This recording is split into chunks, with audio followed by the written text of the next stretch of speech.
Yo, what's up everyone? Tonight we're looking at LAW084, which is the introduction to the Malaysian system of government.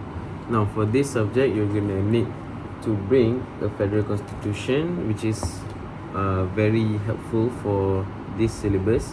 This is the latest version as of September 24, but mine is this. This is the second most latest version to the one that I have just shown. And without further ado, let's go. First, we're going to look at the history of the Malaysian legal system.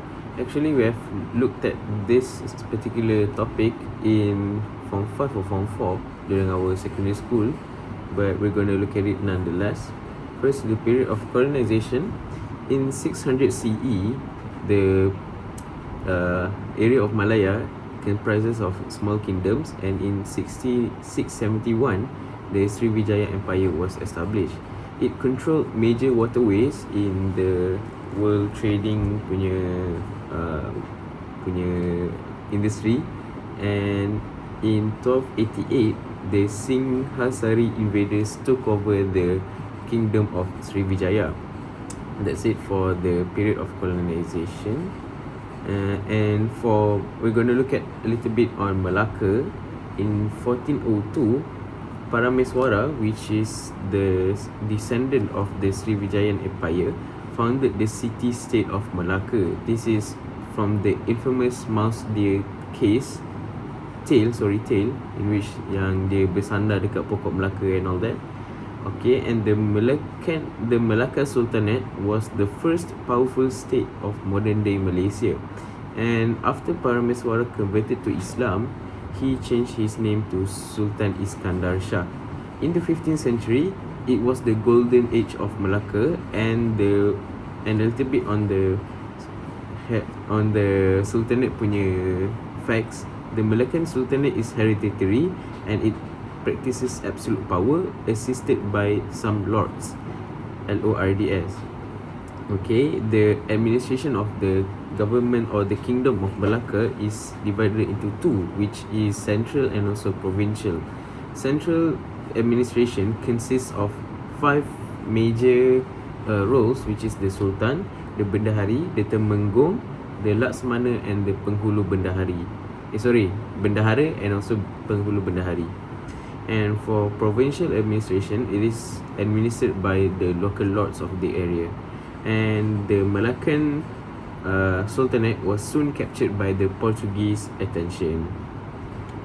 And for the Portuguese punya colonization, in 1511, Alfonso de Albuquerque bombarded Malacca, and the Malays counterattacked without success. Now, the major reason for the failure of the counterattack by the Malays was actually due to the Fort A Formosa, which was built by the Portuguese, and it has proven to be quite sturdy lah, sebab dia ada sampai sekarang kan. Okay, and that's it about Portuguese. For the Dutch colonization, in 1641, the Dutch East India Company allied with the Johor Sultanate, and they drove the Portuguese away. If you remember, the Dutch East India Company actually assisted the Johor Sultanate to combat the Portuguese in the war in Malacca, if I'm not mistaken, I'm not sure. But the VOC wanted to direct trades to its own ports at Java. And at the same time, the British recognized the Malaya's value in commodity, and the Malayan sultans welcomed British to hopefully drive away the Siamese expansion. In 1824, the Anglo-Dutch Treaty gave economic control to the British East India Company, and in 1857, a century before Merdeka, the British Crown took direct control after Sepoy Mutiny, which is I think it was insurgents in India, if I'm not mistaken, I'm not sure, and this marked an initial stage of British dominance over Malaya. Okay, now we're going to look at the British colonization. In 1786, Francis Light occupied Penang, and in 1795, the British threw out the Dutch and gained total dominance over Malaya. In 1824, the Treaty of London was signed, and the British and Dutch divided their regions among themselves lah. So from this treaty, the British got Malacca, the state of Malacca, and the Dutch got Sumatra and the areas below the Malay Peninsula. There are 3 stages of the British involvement in the colonization. First is Strait Settlement. Strait Settlement is the negeri-negeri selat, and for Strait Settlement, the law is actually administered directly from Britain, and the economy of the Strait Settlement is completely dependent on ports, which is pelabuhan, and it was established by the East India Company, or the EIC, and it was governed by the British Colonial Office. And the Strait Settlement comprises of Penang, Singapore, and Malacca. That is the first stage. Second stage, Federated Malay State, or FMS. They are states that can help each other. In other words, they are interdependent states, and they can help each other lah. Setiap negeri tu boleh tolong sesama sendiri. And the economy of the FMS, or the Federated Malay States, depends on mining tak ingat lah dia punya BM dia. Okay, so okay. Third, the residents, which is the pembesar, resident is resident, is also in Malay. Resident British, they will advise on the matters. They will advise the sultans on administration, except matters that are pertaining to Islam and the Malay tradition. And protectorate states, which is the FMS and also the UFMS, which I will explain a little bit later, under protection of the British Crown. And the FMS have a more systematic administration because they are interdependent, they are linked between each other. And the FMS comprises of Perak, Selangor, Negeri Sembilan, and also Pahang. Third is the Unfederated Malay States, or the UFMS, which are independent from each other. They are their own states. They are not linked with the other UFMS states, and their economy actually depends on agriculture. And they also practice the resident system, but instead of calling them residents, the residents in the UFMS are called advisors. So the UFMS, since they are independent of each other, they are at a disadvantage on resources and contributions, because they don't have a lot of resources to pool, sebab diorang fully rely on the resources of each state. And the UFMS comprises of Kedah, Perlis, Kelantan, Terengganu, Johor, and that's it, 5 states. Okay, and the Malay states are called British Protectorates, which are the FMS and UFMS, and the Strait Settlements are under Crown Colonies. Okay, in 1842, James Brooke founded Raj of Sarawak, and it was part of the Protectorate states and was supported by the British Armed Forces. In 1888, North Borneo, Brunei Darussalam, and Sarawak also became the protected states. Okay, now we're moving on to the Japanese occupation, which was in 8 September 1941. Some of the reasons why the Japanese occupied Malaya was, first, Malaya was rich in natural resources. Now, the Japanese captured the interest of the state of Malaya, the province of Malaya, captured the interest of militaries and industrialists from Japan. And in 1939, overfought the Malay, Malaya ni, they held 40% of the rubber exports and also 60% of the global tin exports. So actually the bahagian Malaya ni adalah satu economic powerhouse lah pada satu masa dahulu. And these resources that were from Malaya were flown to the US, which was at the time a very musuh ketat kepada the Japanese. Secondly is oil. The Malay Peninsula was perfect for further invasions of Java, Borneo, and Sumatra. Third is the Japanese were actually carrying out the outline plan for the execution of the empire's national policy, which was an expansion of the outer perimeters. So actually this plan, the third reason, was actually for the security of Japan, because if they thought that if they could occupy these different nations, then their perimeter would become so big that it would be very hard for other countries to attack them, since they have such a big influence over a big region. Okay, macam tu. Okay, some of the impacts of the Japanese colonization, there are four impacts, four aspects. First is political. At the time, the Malaya and Sumatra were briefly combined by the Japanese, and it was met with neutral response. The Malays were neither accepting nor denying neither accepting nor going against this decision. Secondly, based on the administrative aspect, the civil servants had slightly more authority when compared to the British colonization. Third is socio-economic, which was general malnutrition, since the Japanese halted the exports and also imports of makanan asasi into Malaya. So it led to malnutrition among the Malayan people. Okay, and fourth is social aspect. The Japanese occupation led to distant racial relationships, because the Chinese were treated poorly. This was because actually the Japanese were also in a war with Japan. The Japanese were actually in a war with China. You can look at the rape of Nanking. Yes, the rape of Nanking was also a war that was between the Japanese and the Chinese. It's a very interesting topic lah. Boleh tengok dekat YouTube juga. And the Malays were appointed as the Japanese Kempeitai to catch the Chinese.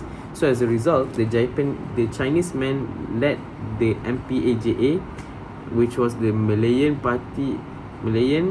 something anti-Japanese alliance, something like that lah, under the Malayan Communist Party. Okay, now we're looking at the road to independence. The road to independence is actually related to the Malayan Union. And some of the reasons why the Malayan Union was established was because the British wanted to join all the Malay states into a single unified state, which is called the Malayan Union. On the 1st April of 1946, the MU, Malayan Union, was created to improve the administrative efficiency and to prepare Malaya for self-governance. So, as we know, in Form 4, Form 5, the Malayan Union was met with heavy criticism and heavy disagreement between the Malayan people. So some of the reasons for the rejection was the Malayans weren't prepared for such changes. This was due to the fact that the Jusoli policy, which was introduced in the Malayan Union punya gagasan, had actually loosened the requirements for citizenship. So basically orang Melayu dia rasa macam hilang keistimewaan lah bila ada prinsip Jusoli ini. Okay, on 11th May 1964, UMNO was created, which was the United Malay National. I can't remember lah, kejap ya. Sabar je. Tak apalah, takut buang masa. Tapi ada pula United Malays National Organisation. The UMNO was created and it was led by Datuk On Jaafar. The UMNO gained immense support, and the UMNO actually opposed the reduction of Malay rulers' powers into being mere figureheads. Okay, satu lagi, the MU actually reduced the power of Malay rulers, and this was met by heavy criticism, and one of the parties that actually criticized this reduction of power was the UMNO. And as an effect, the Colonial Office in London abandoned the plan of Malayan Union. It was followed up by the Malayan people's okay, tadi kita cerita UMNO, now we're looking at the Malayan people's rejection. So senang cerita, orang Melayu dia buat satu mogok besar-besaran. They made mass movement of non-cooperation and mourning. They also refused to attend the advisory councils. Okay, the Malayan Union's failure was followed up by the Federation of Malaya Agreement 1948, which was Perjanjian PTM 1948, if I'm not mistaken. On the 1st of February 1948, the FOM replaced MU, and on the 21st of February on the same year, the FMA was signed between Sir Edward Gent and the Malay rulers. And the FMA actually partly paved the way to self-governance because it had replaced MU. And if we recall, the MU's goals was to prepare Malaya for self-governance. And among other things, the British were to safeguard the sovereignty of Malay rulers and special rights of Malays, etc. The FMA included straight settlements and also successfully created various facilities, and it was the first state-federal relationship that was experienced by Malaya. Okay, now we're looking at the period between 1948 to 1955, and the first phase, which was in 1946 to 1951, 3 parties were formed, which was UMNO, MCA, and MIC. MCA is the Malay Chinese Association, and MIC I can't remember. The Malay Indian, I can't remember lah, tak ingat sangat. But the 3 parties were actually joined, and it was a semblance of a collective government. So it was a coalition of the 3 parties.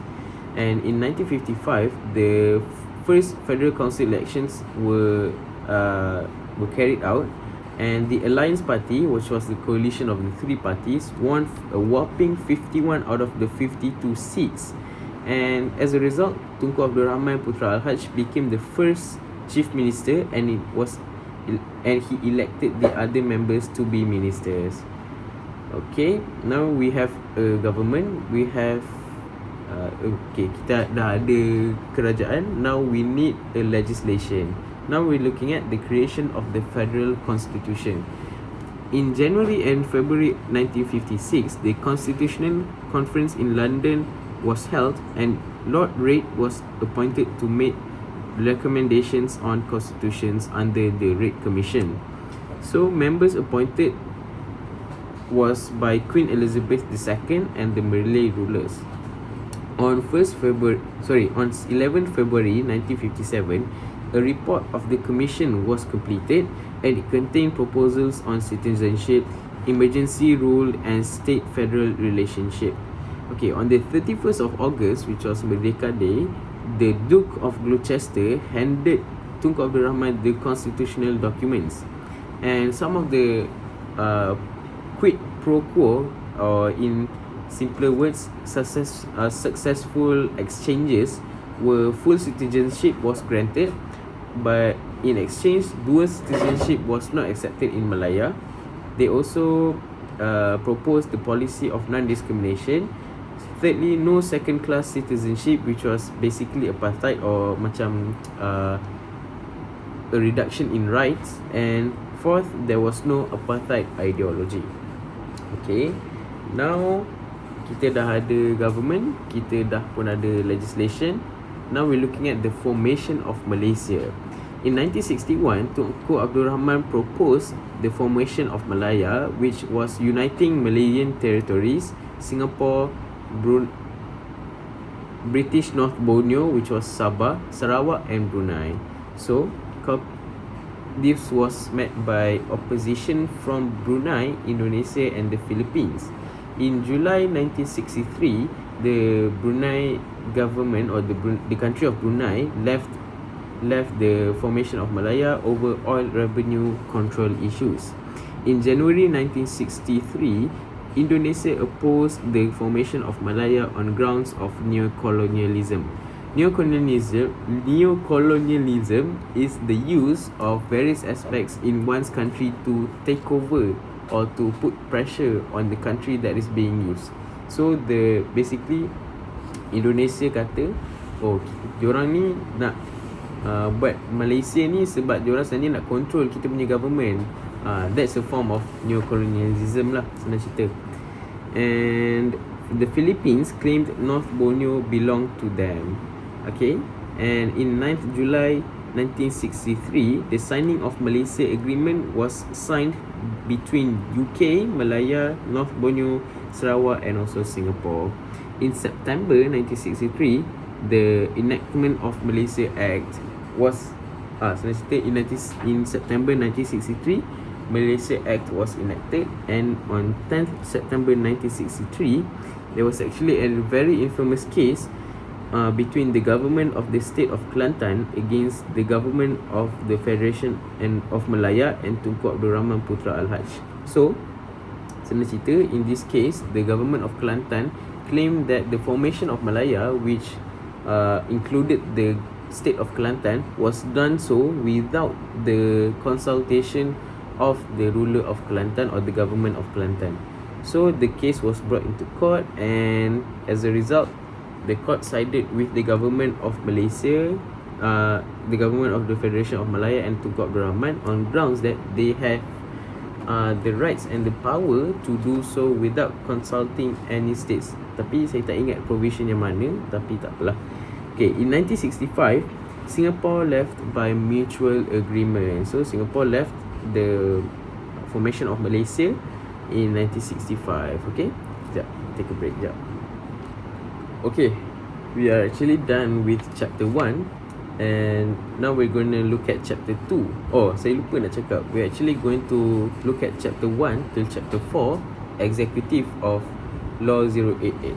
Okay, 084. Okay, so now we're looking at chapter 2, which is governments. So, as every chapter would start, we would start with the definition. Based on the Merriam-Webster dictionary, the term government is divided into three. First is the group of people who make decisions for a country. Second is a particular system used for controlling a country, and the third is the process or manner of controlling a country. So some functions of the government is to maintain peace and provide public order, to provide necessary infrastructure, to protect basic liberties guaranteed by the Constitution, and fourth, to protect its citizens. Okay, there are a few forms of government. Now, the forms of government come in pairs, so usually we would compare two governments at once, because it's easier to do that daripada kita explain satu-satu, because the pairs that the government forms come in actually contrast each other, so it's better to understand the forms of government that way. Okay, tapi kita akan terus masuk. The first pair is monarchy. Now, monarchy is divided into two, which is absolute monarchy and also constitutional monarchy. But the term monarchy means that all powers are vested into one person or one particular family. It's a hereditary succession of power. First, monarchy is the absolute monarchy, and in the words of King George, if I'm not mistaken, King George of France, he stated that I am the government and what I say goes. So basically, that is the definition of absolute monarchy, in which the head of the government, which is usually called the king or the sultan or the queen and all that, dia lah yang akan pegang semua kuasa of country's administration. Dia adalah head of government, dia also adalah head of state. So semua kuasa tergantung pada dia, diberikan kepada dia. Okay. And secondly is the constitutional monarchy. Constitutional monarchies basically means that the powers of the monarch are limited by the constitution, and the position of the monarch as a head of state is only symbolic. It is a symbolic of the people's unity and a sense of history for the country. And the monarch actually reigns but does not rule, and the monarch is actually subject to law in the constitutional monarchy system. Okay, looking at some pros and cons. First, we're looking at absolute. The merits of absolute monarchy, or the pros of absolute monarchies, is of course, since they are having absolute power, they are actually born to rule, and they are unanswerable to anyone. Kiranya dia adalah atas undang-undang. Okay, and the tenure of an absolute monarch is actually a very secure tenure, tenure, T-E-N-U-R-E, I'm not sure how to pronounce that, but it is a secure one because it is a life tenure. Maksudnya dia memang dia lahir untuk memerintah dan dia akan berhenti memerintah kalau dia meninggal. Senang cerita macam tu lah. And since everything is vested upon the monarch, it makes decision making a lot more faster and a lot more efficient. But some of the cons of absolute monarchy is it may lead to tyranny or dictatorship, since the leader or the monarch is not answerable to law. They can abuse their power lah, senang cerita.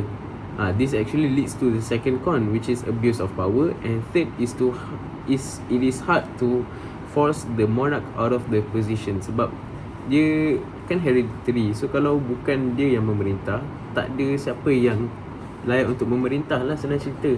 Okay, now looking at constitutional monarch, some of the pros are: number one, it provides the country and the people a sense of history and acts as a symbol of unity, because dia adalah mere figurehead and they provide a sense of history lah kepada rakyat dekat negara tu.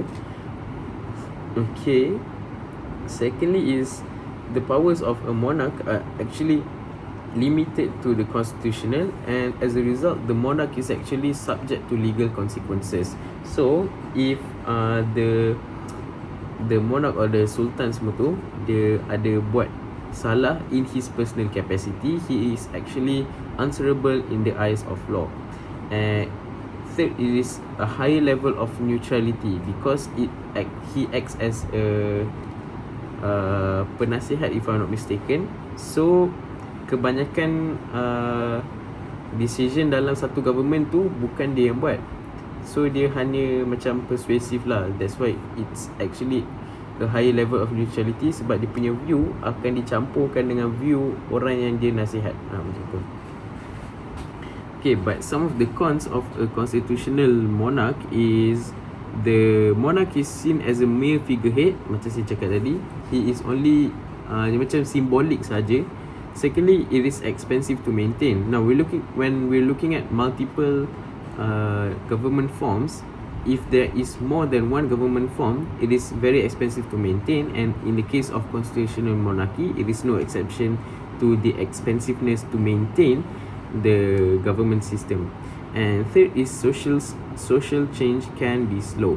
Now we're done with democracy pula, monarchy. We're looking at parliamentary versus presidential. First, we're looking at parliamentary. Parliamentary means that a political party that wins the majority seats in parliament forms the government. If there is no single party that wins the election, a coalition party is formed. This has actually happened in 2022, if I'm not mistaken. In the general election, the 15th general election, yang mana masa tu tak ada pun parti yang dapat majority seat dekat parlimen Malaysia ni. So what happened was there was a coalition of parties lah. Ada gabungan, kalau tak silap, 2 parti kot yang buat parti harapan. I'm not sure nama dia apa, tapi benda tu pernah jadi kat Malaysia. Okay, in the parliamentary system there are 2 types of executive branch. The first is the head of state, second is the head of government.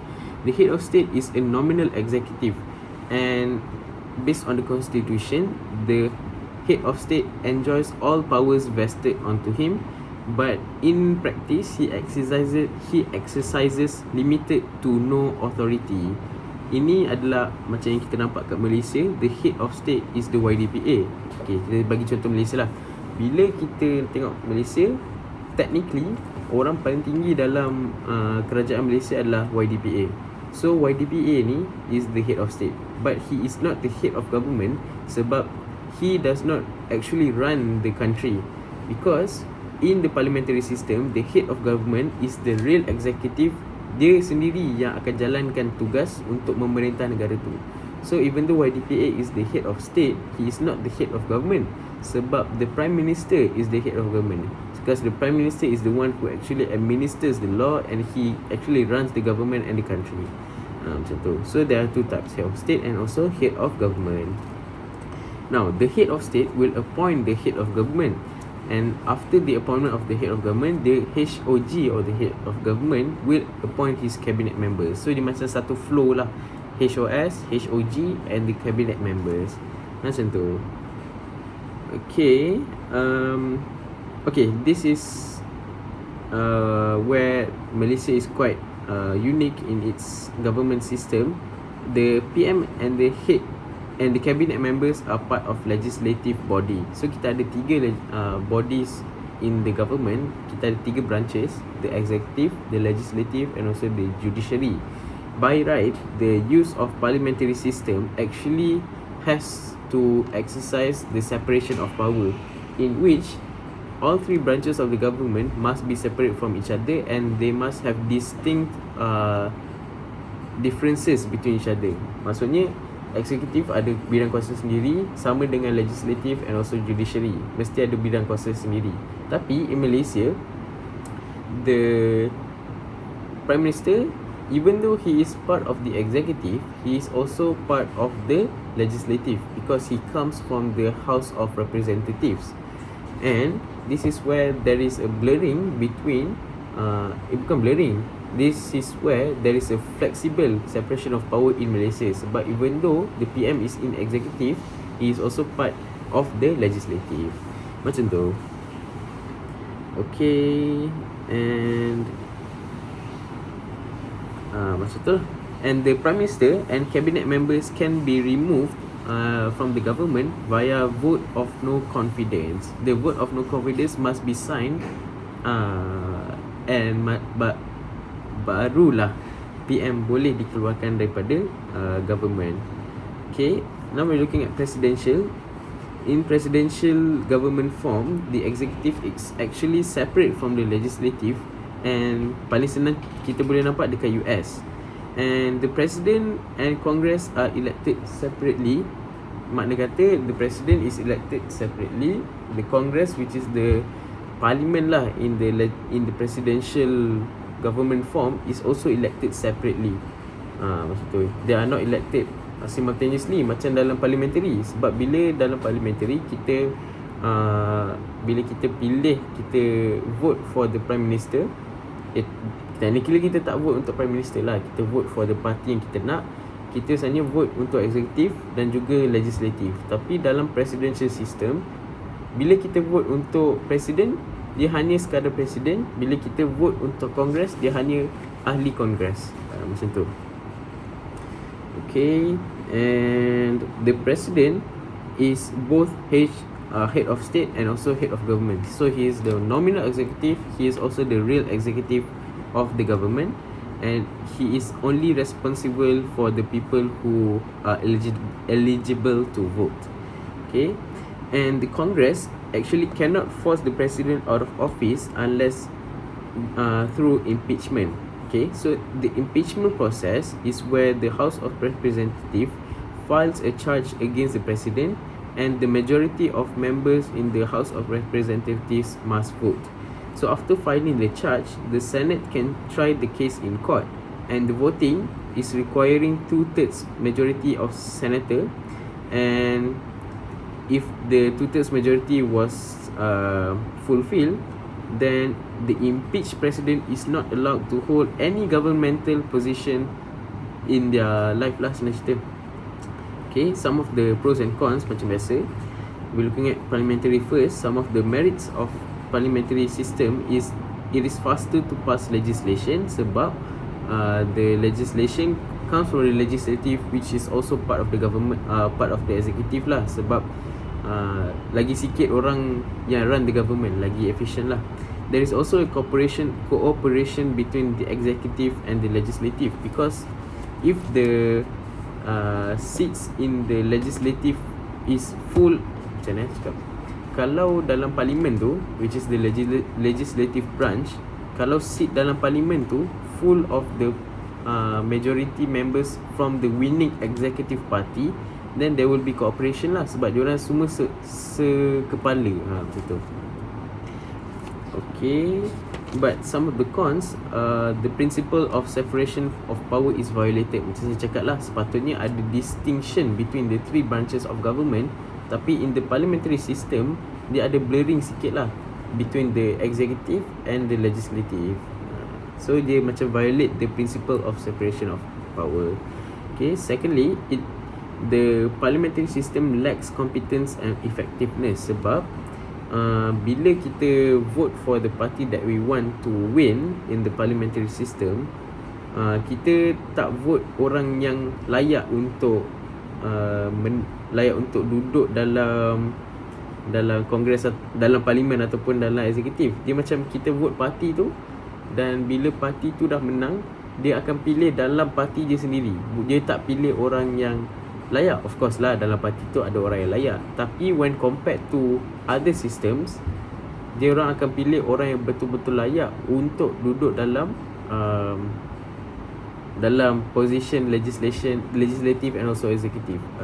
So dalam parliamentary system, it lacks competence lah senang cerita. And also third is cabinet dictatorship. Okay, kalau terlalu banyak sangat members of the same party in the cabinet, dia boleh jadi dictatorship lah by the cabinet, by the party in the cabinet. Macam tu. Okay, now we're looking at presidential. First is merits. Some of the pros lah of presidential. First is the fixed tenure of the president, and it leads to continuity of policy. Sebab presiden tu bawa polisi yang sama je, and since the tenure is fixed, dia boleh continue dengan dia punya policy. Second is the clear separation of power. This is contrasting to the parliamentary punya con, and the president enjoys complete freedom to elect the cabinet members. But some of the cons of the presidential system is first deadlock between executive and legislative, because there can be a chance that the part of the executive members are not in the same party as the members of the Congress. So dia macam ada pencanggahan ideologi lah senang cerita. Secondly, it's very difficult to remove the president sebab the impeachment process yang saya ada cerita tadi tu is actually a quite complicated process and a lengthy process. So susah untuk remove president daripada office, and macam biasa, it is very expensive to run sebab ramai orang, dia lagi banyak sistem pada satu masa, and also dia lagi ramai dalam satu sistem tu. So it's quite expensive to run. Okay, 2 pairs down, 2 more to go. Third is the unitary versus federal system. Unitary is basically meaning that the power of the government is held in the central government. So in the unitary system, they can be local governments, but the local governments are merely an extension from the central government. So dia macam satu kerajaan besar yang akan bagi kuasa sikit-sikit dekat government kecil. Macam itulah. Okay, untuk federal pula, the power is divided between central and local. So they contrast. Saya cakap lah, these pairs, they contrast each other. The federal government actually grants power to states. So each state can have its own law. Contohnya in Malaysia, setiap negeri ada perundangan dia sendiri kan. So dia macam tu lah, dia antara federal dan also state. And macam tu lah. Some of the merits and also pros of a unitary government is the uniformity of law. Sebab dia, since it comes from a central government, the power and the law is actually uniform throughout all the states. And secondly, there is no government duplication at state level, since there is only one central government and the local governments are merely an extension. So there is no duplication of government lah at the local government punya level, because everything goes back to the central government. And third is less bureaucratic. Dia less red tape lah. Dia macam apa-apa urusan, dia akan terus berurusan dengan government, central government terus. Dia takkan lalu macam, awak kena refer yang ni, awak kena refer yang ni, awak pula kena refer yang ni. Sebab dia semua straight line ke central government. However, some cons of the unitary system, it can lead to despotism, which is the use of the abuse of power senang cerita. Sebab unitary system kan dia ada satu central government. So the central government can do whatever it wants to do, and it can lead to abuse of power. Secondly, the central government, if it collapses, the country also collapses because it depends on a sole central government. So when it collapses, semua benda lain akan ikut lah. It's a domino effect.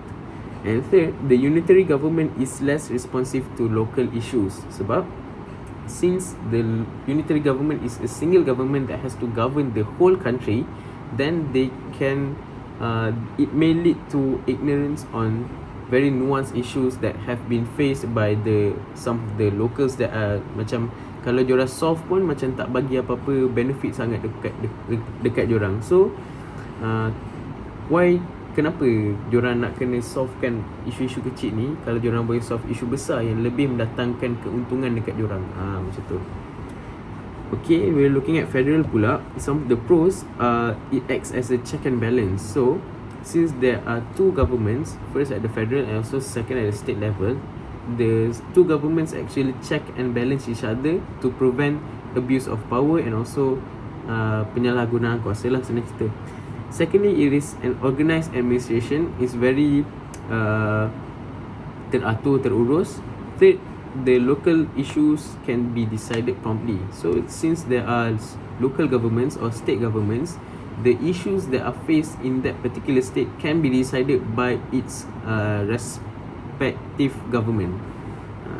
But some of the cons of a federal system is regional inequalities. Since each state or each region has its own government and each state has varying levels of commodity richness in commodity, macam tak semua negeri ada level of economy yang sama.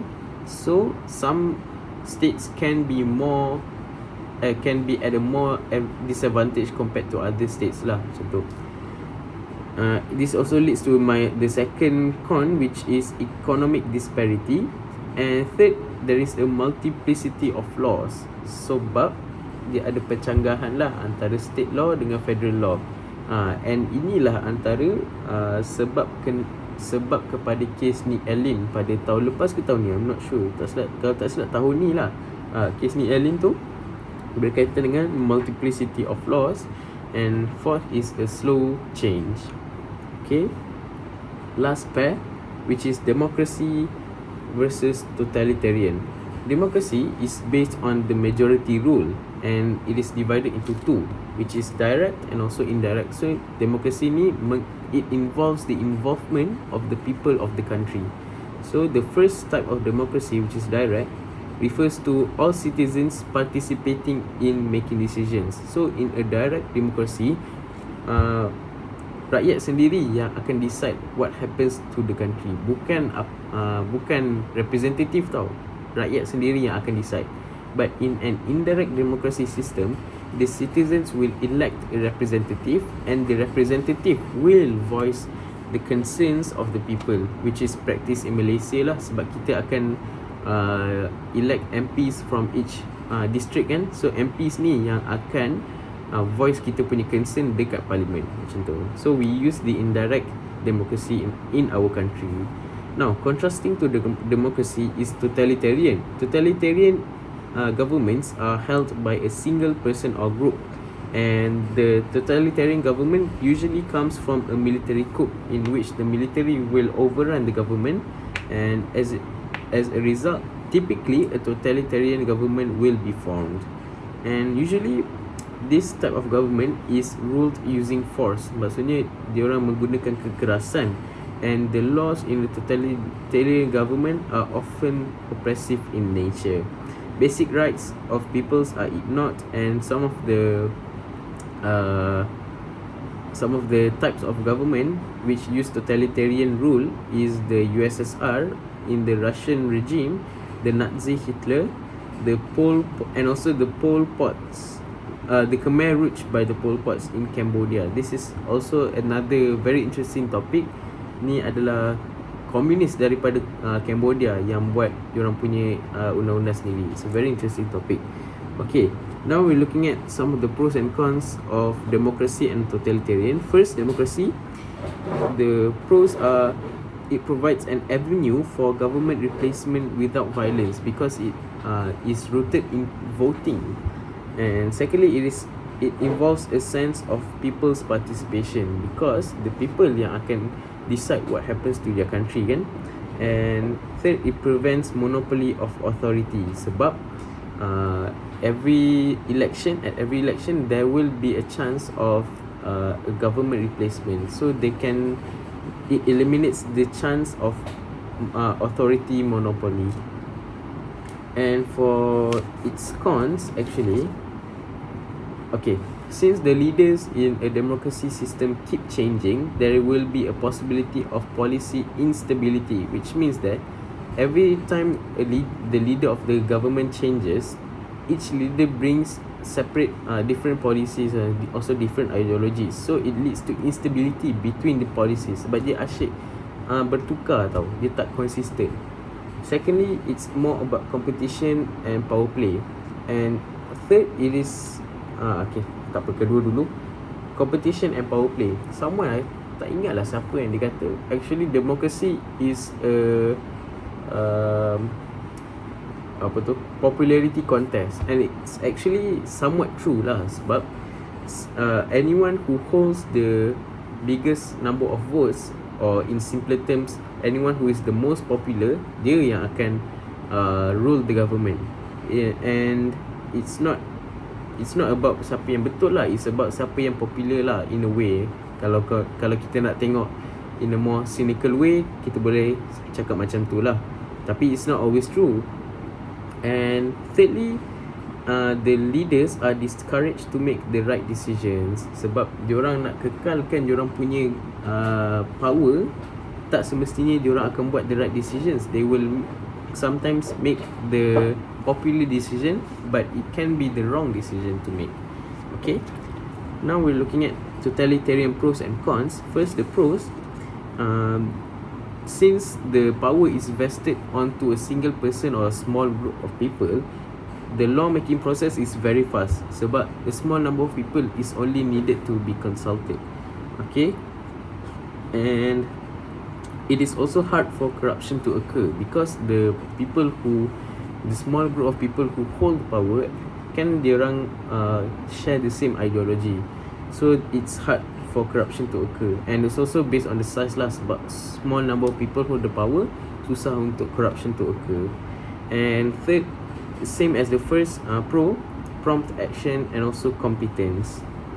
Okay, but for the cons, of course, kita dah boleh nampak daripada introduction to the government lagi, yang this type of government is force based. Dia menggunakan kekerasan untuk rule the country. Second is the absence of equality before the law, because the basic rights of people in a totalitarian government is ignored.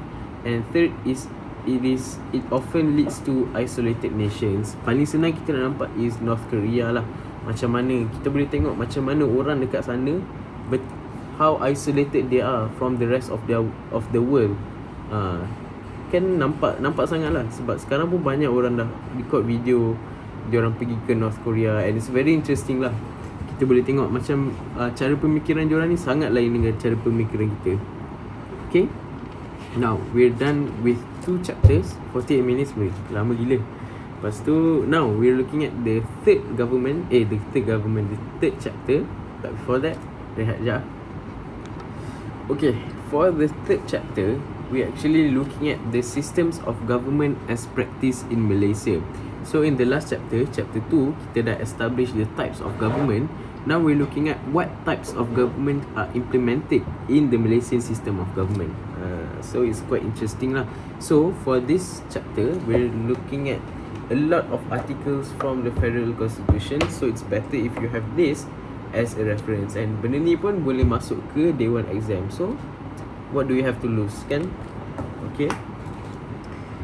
Okay, in the government of Malaysia, we actually practice 4 systems of government. First is democracy, second parliamentary, third federal, and fourth constitutional monarchy. We're going to look at it tonight extensively lah.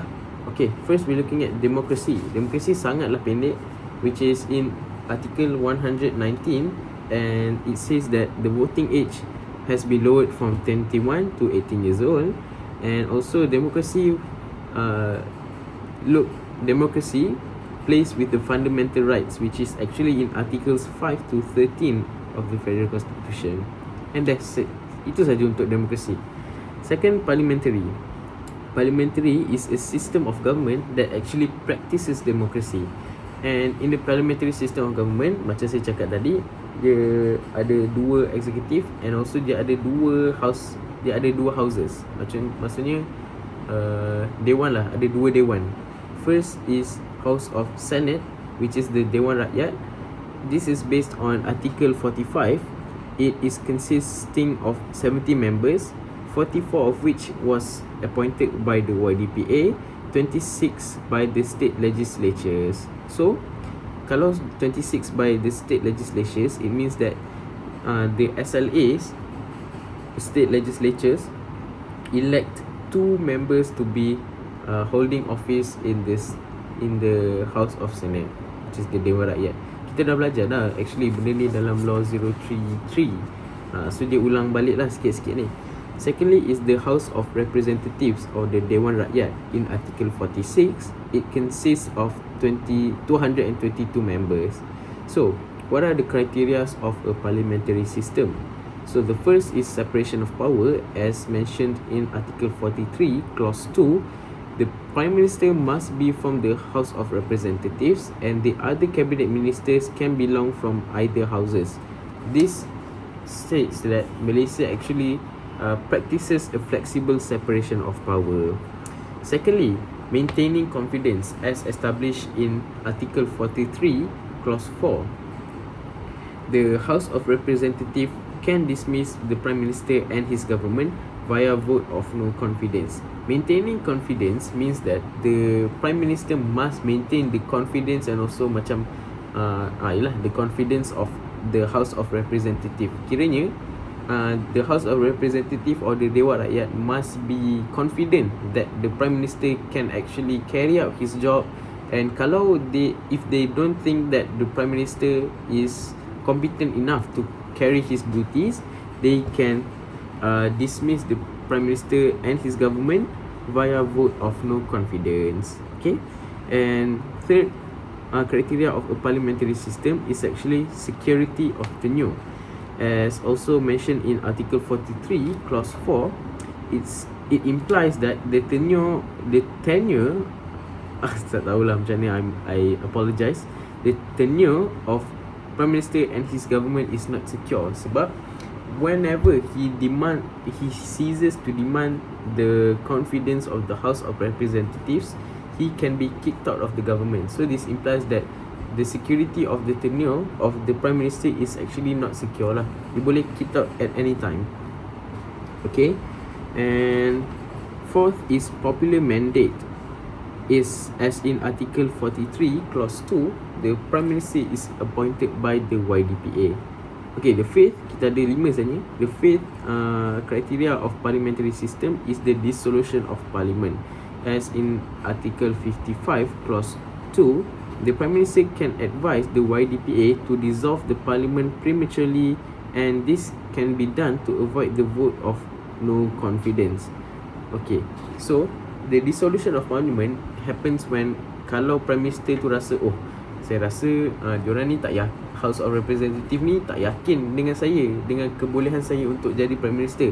So what he can do to avoid the vote of no confidence is he can request to the YDPA to dissolve ataupun to dissolve the parliament prematurely. So when this happens, he can avoid the vote of no confidence sebab the House of Representatives which belongs to which also resides in the parliament has to be dissolved by his request lah, macam tu. So it's actually tak adalah cheat code sangat pun, tapi it's actually a fast lane lah untuk avoid having vote of no confidence macam tu. Okay, some of the pros of a parliamentary system: it leads to a stable government if the parliamentary executive has a stable majority in the lower house. Like I said just now lah, kalau the party has a stable majority in the lower house, dia boleh lead to a stable government. Okay, some of the cons of a parliamentary system is actually the executive dominates the legislative process. Since there are from the same political party. Usually the executive and the legislative actually, sebab diorang macam saya cakap, dia sekepala tau, so diorang senang untuk dapatkan apa yang diorang nak lah, macam tu.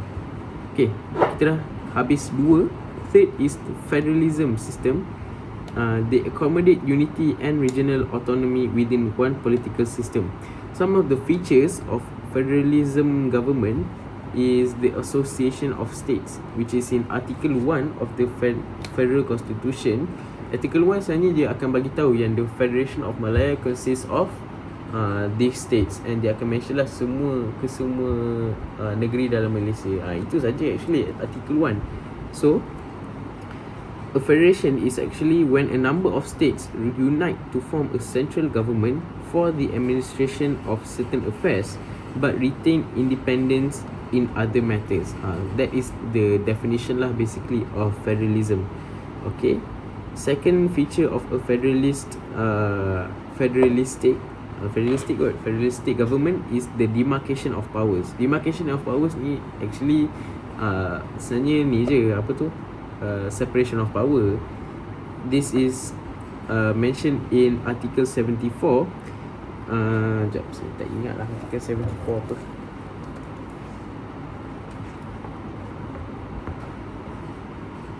Okay, Article 74 kita akan masuk nanti.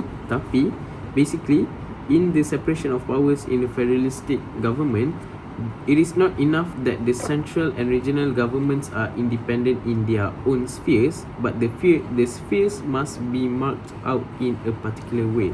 That means that the mere fact that this separation of powers between the central and the state government is not enough, but there must be a clear distinction between the two powers. Macam tu.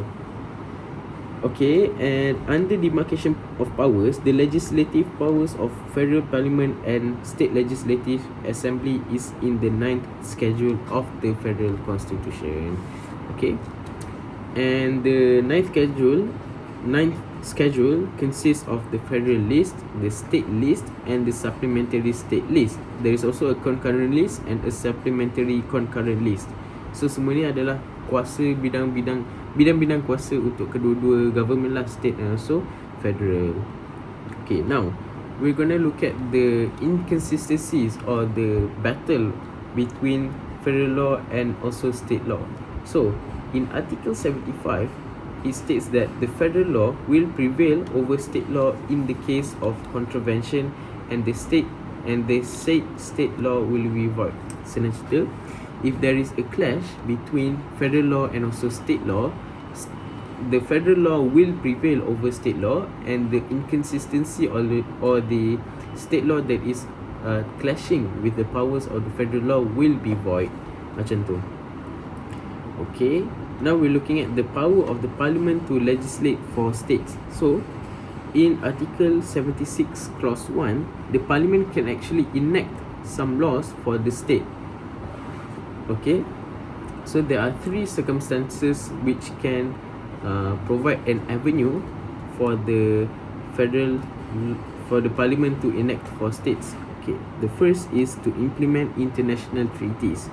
So in Article 76 Clause 1 Para A, the parliament can make laws in state list for purposes of implementing treaties made with other countries. So if there is an agreement between our country and another country, and the agreement can be carried out in a particular state, so the parliament can actually enact laws with respect to that agreement for the state to carry out the agreement in the state itself lah, macam tu. Okay, however, the matters regarding Islam and native law or custom in Sabah and Sarawak must be consulted. However, this consultation does not necessarily mean that the consultation must be obeyed. So diorang boleh consult, tapi diorang tak diwajibkan untuk ikut apa yang dikatakan oleh orang yang dikonsult tu lah. Okay, the second circumstance which provides a reason for the parliament to legislate for states is to uniform the laws, for uniformity of laws. Okay, in Article 76 clause 1 para B, clause 1 para B, it states that the uniformity of laws for 2 or more states subject to exception. So senang cerita, article 76 clause 1 para B ni dia kata yang the parliament can enact for states in the purpose of uniformity of laws, tapi dia ada exceptions lah, ada certain circumstances yang the parliament tak boleh legislate for the states. First is under article 76 clause 3, if such law is not implemented in said state. Maksudnya if the law that wants to be uniform throughout the many states is not implemented in the state, in one of the states, maksudnya saya cakap BM je lah, kalau undang-undang yang nak di-standardkan tu tak diguna pakai oleh salah satu negeri yang diorang nak uniformkan, maka benda tu tak boleh digunakan. Maksudnya the parliament has no power to legislate, sebab undang-undang tu tak wujud pun dalam negeri tu, so diorang tak boleh buat apa-apa lah. Okay, article 76 clause 3 states that if such law is not implemented, okay, itu tadi tu. Okay, secondly, article 95D, it states that the uniformity of laws is not applicable to Sabah and Sarawak. So there is also an exception lah to Sabah and Sarawak in this matter. Okay, and on matters of land and local governments in West Malaysian states, this is in article 76 clause 4. So even though the parliament cannot legislate for the states, constitutionally they actually have the power to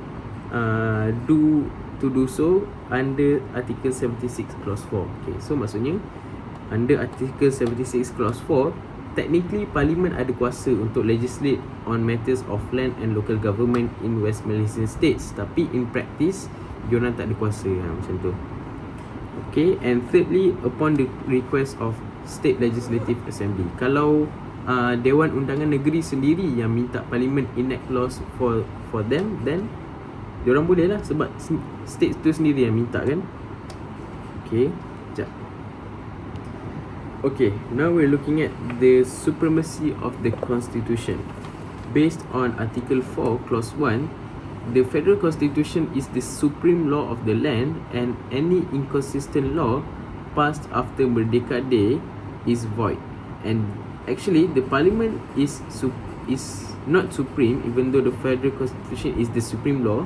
The parliament is not supreme, and it cannot cross on matters within the state's competence. So diorang tak boleh clash lah, diorang mesti ada demarcation of power. Okay, so amendments in the federal constitution, how can it be done? So it is outlined in article 2 clause B, article 2 article 2 clause B kan, sekejap, ke para B kan, not sure.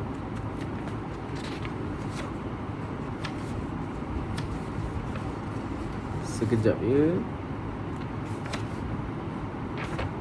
Artikel 2 para B rasanya. Artikel 2 para B, article 159 and article 161E. Okay, so most of you mesti dah pernah dengar 159 and 161E, sebab kita ada belajar sem lepas jugalah. Okay, the parliament is only free to amend the constitution via article 159, and for article 2B and article 2 para B and also article 161E, they require consultation of the states. Okay, so article 2B is actually the altering of boundaries of the states. So kalau the parliament nak macam ubah border apa dalam BM,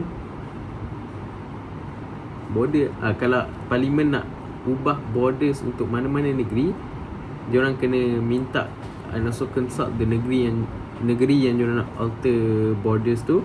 And also untuk 161E is actually the safeguards for constitutional position of states of Sabah and Sarawak. So benda tu pun diorang kena consult. So in practice, diorang hanya boleh free to amend by article 159. Okay, and the state rules in amendments is actually negligible sebab it is vested upon the parliament. Okay, so any non-compliance with the constitution can be combated through Article 171 Clause 3, which states that the Parliament can make laws to ensure compliance by states.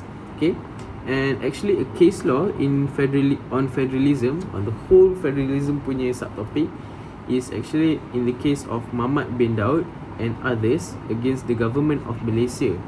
So basically in this case,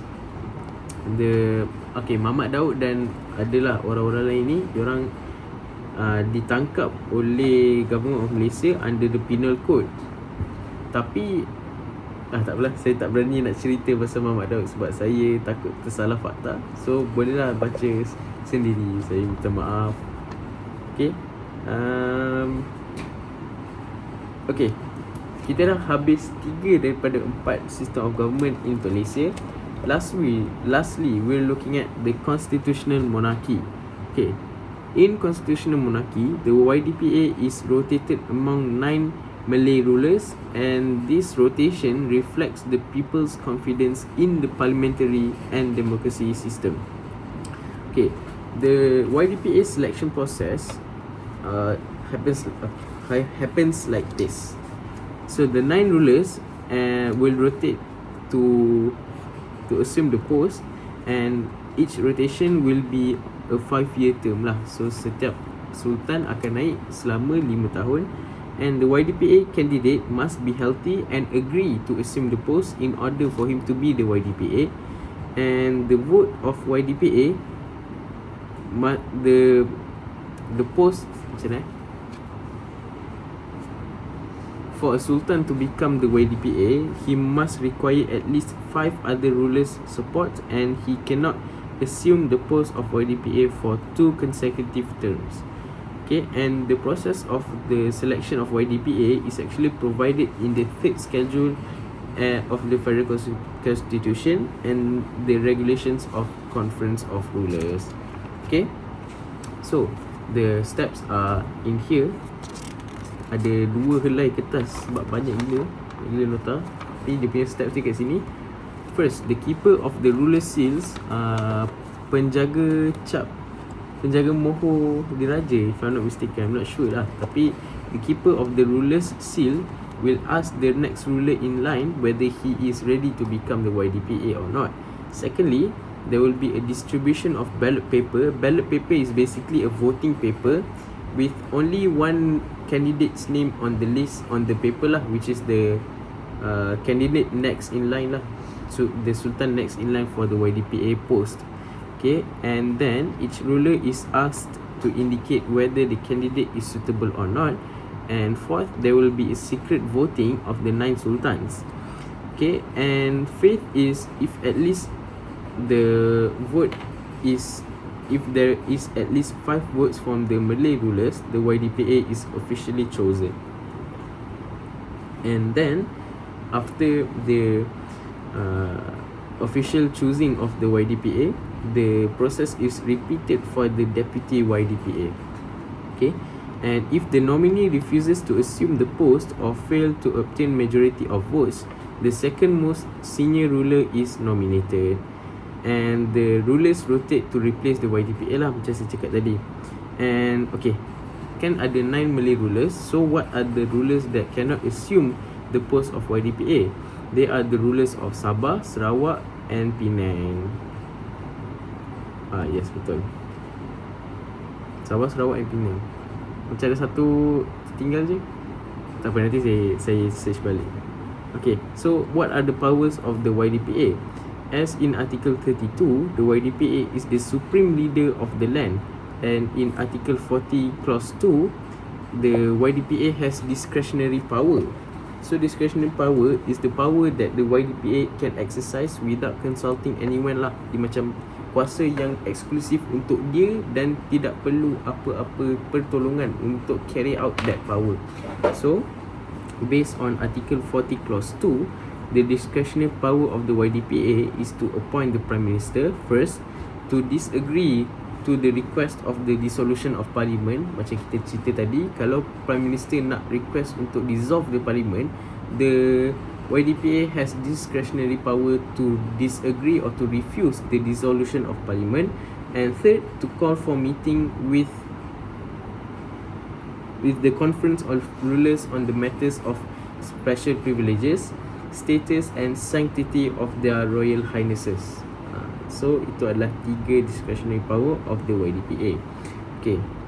Under Article 3, Clause 3 and also Clause 5, the YDPA is also head of Islam for the Federal Territory and the states of Melaka, Penang, Sabah and Sarawak.